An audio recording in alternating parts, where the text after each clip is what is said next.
புதிய 3 குற்றவியல் சட்டங்களுக்கு எதிராக இன்று நீங்கள் போராட்டத்தை துவக்கி இருக்கிறீர்கள். இது தேசம் முழுவதும் பரவி இதற்கும் ஒரு விடிவு ஏற்படும், வெற்றி பெறுவோம் என்று நம்பிக்கையோடு இருக்கிறோம். இந்த போராளிகளுக்கு என்னுடைய வாழ்த்துக்களை தெரிவித்துக் கொள்கிறேன். எதற்கு சட்டங்களை திருத்த வேண்டும்? RSS உடைய செயலாக்கம் திட்டங்கள் என்ன?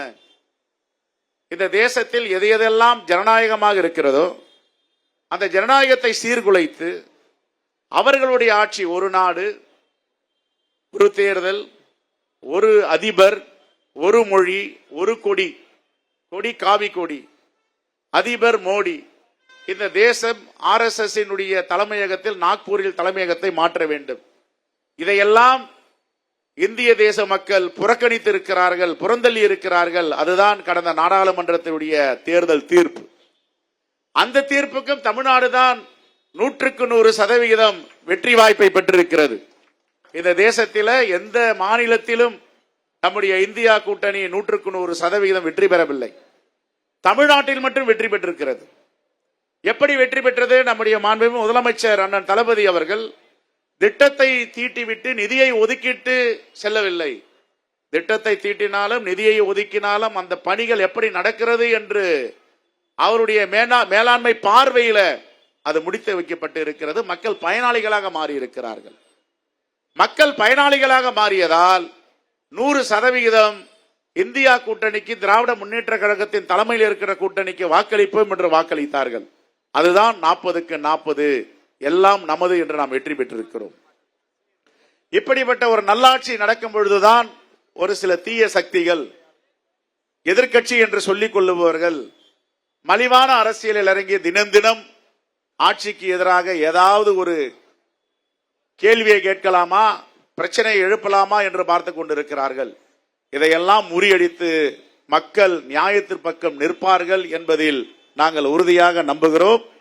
அந்த அடிப்படையில் இந்த போராட்டத்திற்கு காலையில் எங்களுடைய தலைவர் ராகுல் காந்தி அவர்கள் ஒரு சம்பவத்தை விஷயமாக பேசும் பொழுது இதை குறிப்பிட்டார்கள். காங்கிரஸ் பேரியக்கம் வலிமையாக இந்த போராட்டத்தை எடுக்க வேண்டும், திராவிட முன்னேற்ற கழகத்தோடு இணைந்து இந்த போராட்டத்தை வெற்றி பெற வைக்க வேண்டும், தொடர்ந்து நீங்கள் இந்த போராட்டத்தில் இறங்க வேண்டும். என்னை கூட திருச்சியில் நடக்கின்ற போராட்டத்திற்கு அழைப்பு வந்திருக்கிறது, என்னுடைய சார்பாக நீங்கள் கலந்து கொள்ளுங்கள். ஏறக்குறைய 10,000 வழக்கறிஞர்கள் இதில் கலந்து கொள்ள போகிறார்கள் என்ற செய்தியும் சொன்னார்கள். பொது உடைமை கட்சியை சார்ந்த தோழர் முத்தரசன், தோழர் பாலகிருஷ்ணன், நாங்கள் எல்லாம் அதில் கலந்து கொள்ள இருக்கிறோம். ஆகவே இந்த போராட்டம் என்பது தேசத்திற்கு தேவையான போராட்டம், மக்களை பாதுகாக்கின்ற போராட்டம். காவல்துறையிடம் ஏற்கனவே பல அதிகாரங்கள் மாட்டிக்கொண்டு ஊப்பா போன்ற சட்டங்களால் போராளிகளையும் பத்திரிகையாளர்களையும் ஊடகவியலாளர்களையும் சிறைபிடிக்கிறார்கள். இந்த சட்டம் வந்தால் இன்னொரு பரிணாம வளர்ச்சி, அதிகாரங்களை காவல்துறைக்கு கொடுக்க வேண்டியிருக்கும், கட்டுப்பாடு இல்லாமல் போய்விடும். தடாவை எதிர்த்தோம், போட்டாவை எடுத்தோம், உப்பாவை எடுத்தோம்.